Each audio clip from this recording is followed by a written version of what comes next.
to Dark Side of the Zoom with Mr. Zaros. Hi.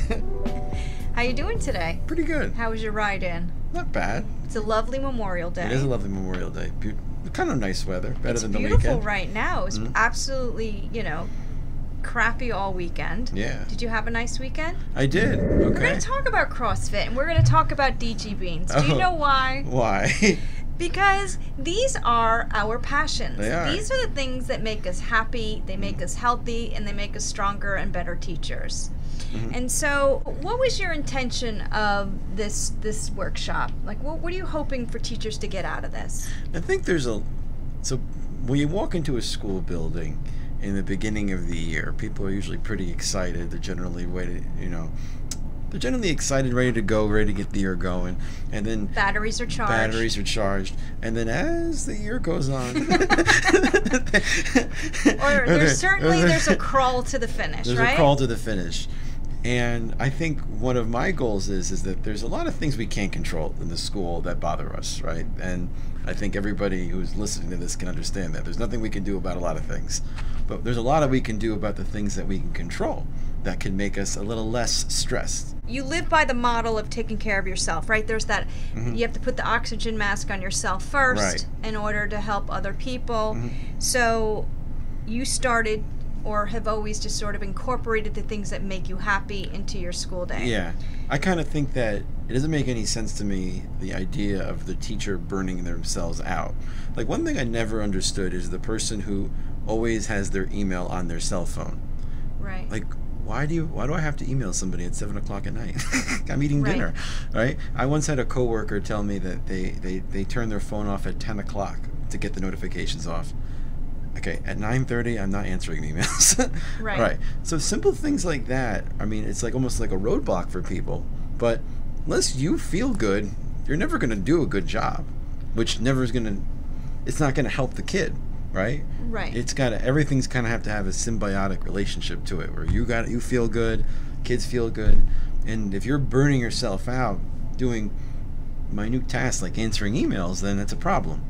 Because you're not turning that off. You're not turning that off. Nothing's gonna help. Nothing's gonna make you a better teacher by working yourself dead to the bone at 7 o'clock at night. That's nothing. The email can always be answered tomorrow. Going the extra mile is different than burning yourself out. Got it. There's two different things. And at the same time, do you feel as though teachers separate themselves out as to, I'm a teacher, and then I'm Matt, and I'm Mr. Zaros, where I feel like you kind of incorporate the two into your day? I do. I don't. So when I was in graduate school for education, they used to say that you had to put your teacher mask on or your performance art on. And I think in the beginning of my career, I was doing that. I had my teacher face on, my professional tone, and all that. And I started to realize that it's kind of silly to act to make something you're not, right? It's better to talk to the kids about what you're interested in, have them get to know you, and not be so worried about them knowing about your life. Obviously there's some things you can't talk about, but it's okay to make yourself a part of the classroom and get to know them and then get to know you. Right. And I know that you share a lot of your passions with them. Yeah. And some of those things would be like music. You love to cook. Yeah. And you share that with them as well. And another thing you do that I think is great is that you have the best lunches at anybody at the table.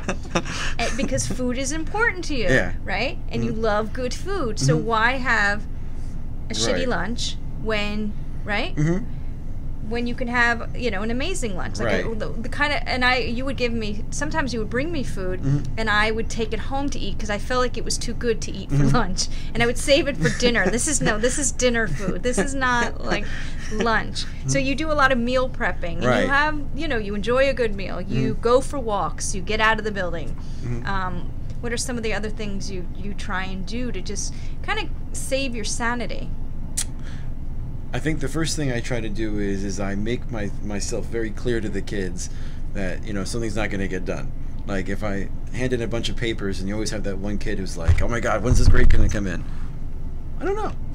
I don't know when it's going to come in. Right. It'll come in when I feel inspired to grade, right?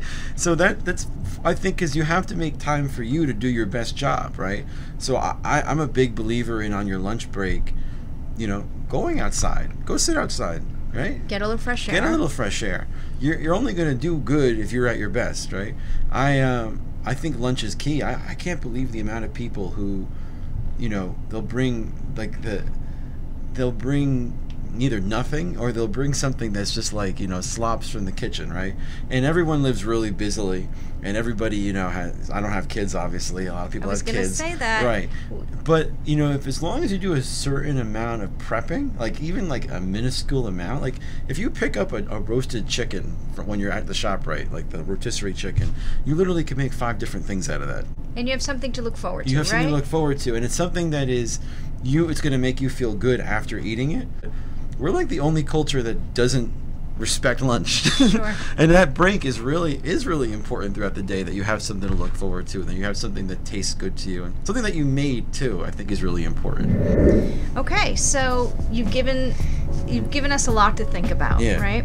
The Zaros Experience. Mm-hmm. So, it's a new world, Mm-hmm. and hopefully we'll figure it out. Yeah.